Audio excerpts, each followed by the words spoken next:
Hello, friends, and welcome to the Tabs Madness Bracket Challenge. You have come across us here on Jackson's Toy Box, where we're going to start a series of videos about the Totally Accurate Battle Simulator game. This is Jackson's dad taking over his YouTube channel because, hey, quite frankly, I like to play Tabs too. I thought it would be a neat idea to put some brackets together and see if we can't crown a champion. So in today's video, we're going to do the play-in games. We're going to analyze the bracket, and hopefully I can find out who you think might be the winner here. So before we get started on the actual games themselves, let's go ahead and take a look at the bracket. Let me go ahead and get this thing a little bit bigger here so you can see it. So I want to set it up for you the way I've determined who the top seeds are and the different divisions, and then try to get your input and see who you think might emerge as the champion overall. Now, just some housekeeping notes here. So first and foremost, the units that we're using here, pretty much there's most of the units, but not some of the superhero units. So we don't have the Ice Giant, and we don't have Artemis and things like that. We got basically everybody who is the cost of 2,200 or lower, and that's kind of how we've determined the rankings in order to try to keep it as fair as possible. If there was any tiebreakers needed, then we went by the potential health, and the health basically was determined by looking at various like Reddit posts and the tabs guides and stuff like that for some other people who've done some great work on determining what the potential health is. May not be 100% accurate, but that's what we're going to use to try to determine who the brackets are, so the seeds. So let's go ahead and take a look. So we've got four divisions. We've got the Dilly Dilly division, we've got the Kinda Smelly division, we've got the Scary Things division, and the You Shall Not Pass division. So before we get started on the play-in games, let's take a look real briefly here at the different divisions. So in the Dilly Dilly division, the number 1 seed is the King, number 2 is Erler, number 3 is the Dragon and the Ballista, and then we have a couple play-ins here. So I guess the question is, do we think the King is going to emerge out of this bracket to get into the Final Four, or do you think there could be any surprises? When you analyze this, what do you think could be a potential surprise? I'm actually excited to see the Firework Archer as a number 9 seed against the Mace Spinner. I think Firework Archer could potentially emerge here, maybe give a challenge to the King. And the other one I think is kind of a dark horse here, potentially could be the number 6 seed, the Chieftain. The Chieftain's a pretty powerful unit. If he can somehow emerge, I don't know if he can beat Uller or not. That would be a tough task. But hey, you never know. And Uller versus the King as an Elite 8 matchup would be pretty sweet, right? So that's the Dilly Dilly division. I think the King is still going to emerge, but I'd be interested to see who do you think is going to emerge. Do you think there could be any upsets in the Dilly Dilly division?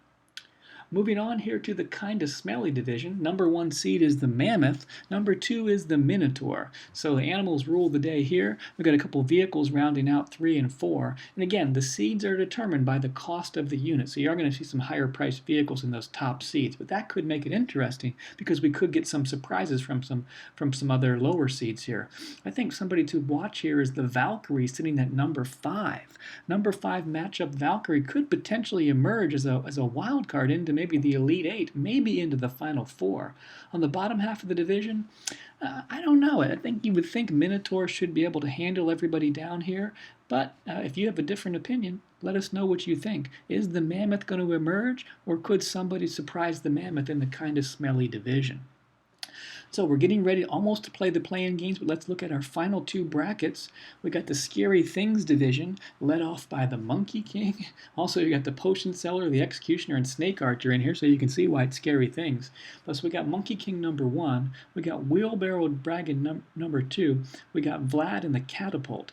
So Vlad as a number 3 seed here, could he possibly emerge? Or I don't know if he's going to be quick enough to deal with the Monkey King here. Who else could potentially be some, people to emerge from here? Jarl as a number 5 seed, I think is somebody to watch. Of course, you never know what can happen with the Potion Seller.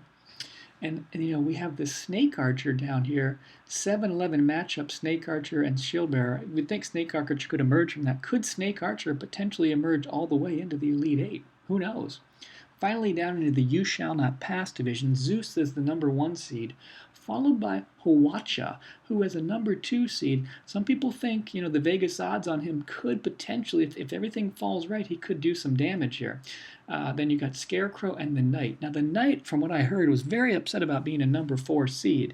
And so is it possible that the Knight could actually maybe even emerge all the way as the champion of the You Shall Not Pass division? Some people say that. I don't know. What do you think?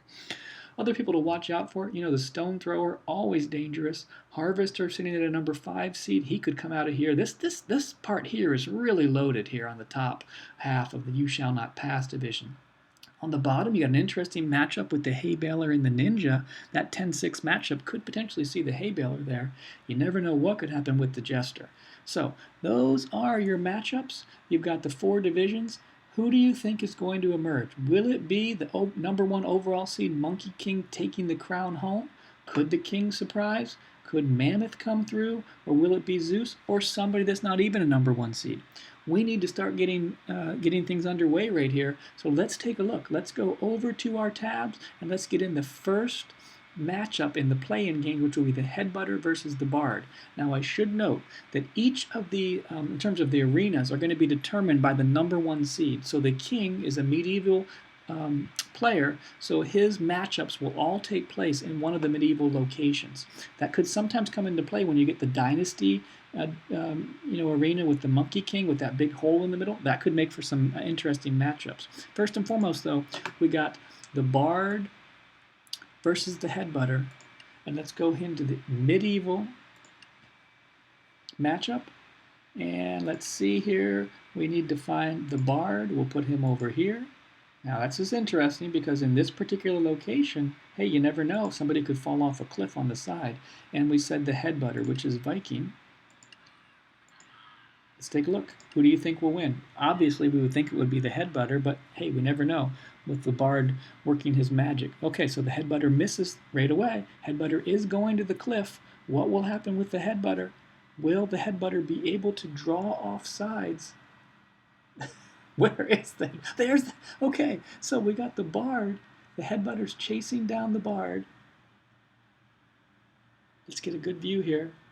The Headbutter has missed again. The Headbutter has missed again. Will it go off the side? No, was not to be. So we know now that the Headbutter will emerge as the number 12 seed in the Dilly Dilly division and will take on the Berserker next round.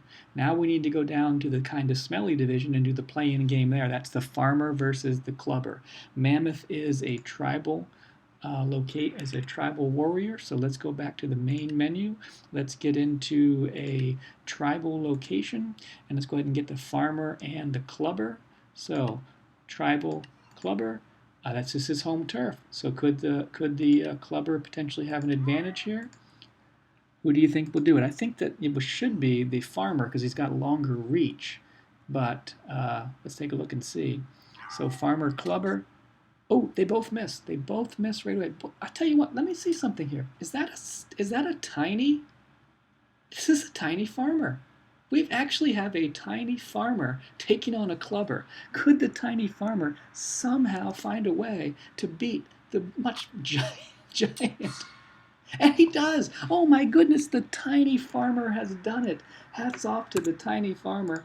The tiny Farmer has emerged as the number 12 seed in the kinda smelly division. Okay, now let's go over to the Scary Things division where we've got the Protector and the Halfling and duke it out in the Dynasty arena. So we want main menu. We want the Dynasty arena and we want the Protector and the Halfling. So Protector is tribal. Let's put him back here because we got that big hole in the middle. Who knows what could happen? We've got the Halfling over here. This is going to be an interesting one, being the fact that we've got, first of all, the hole in the middle makes a giant wild card. And the Halfling is always an interesting endeavor. So the Halfling immediately rushes in. Can the Halfling get him down in the Protector down into the hole? Oh no, oh my goodness, that looks absolutely painful right there for the Halfling. So the Protector is going to emerge as the number 12 seed here. And now the final thing for this first play-in games, is the Bard and the Halfling going to be in the Ancient Arena, because Zeus is an ancient character. So let's go back to the Ancient Sandbox. Remember, this is just the play-in round. Next video, we're going to do round 1 and on from there. So we said Ancient Arena, and we want the Bard and the Halfling. Oh, we remember this. Okay, so let's see. Bard, no, there's the Halfling. We'll put the Halfling over here, and Bard is medieval. Of course, are any of these people that were, oh no, we don't want 2 of them. Are any of them really going to emerge and make any hay? You never know, but you got to play the games. You never know what could happen. So first and foremost, I would imagine they would fall off a cliff, which of course they did, and now it's going to be up to the Halfling to chase down the Bard. Okay, that was a strong pull. They both survived the fall. Let's get over here and take a quick look and see. Oh, the Halfling's got him in a corner. This should be a pretty easy matchup for the Halfling. Oh, he jumped on his back. Wow, okay. He can't quite get him down. The Bard is still playing his music, though. What will happen right here? This is the matchup of the play-in. This is the matchup Vegas wanted to see. And the Halfling takes the show right there. So we've got now all of our 12 seeds finally filled in. And we can see exactly what's going to happen. So in the next round, in the next video, we're going to do round 1 for each of these divisions. So it's going to be a little bit of a longer video. Let's see if we get any surprises. I thank you for watching this video. We'd love to know who you think is going to emerge in this Tabs Madness Bracket Challenge. Let us know your thoughts, and hopefully you'll keep watching. We'll see you next time. Bye.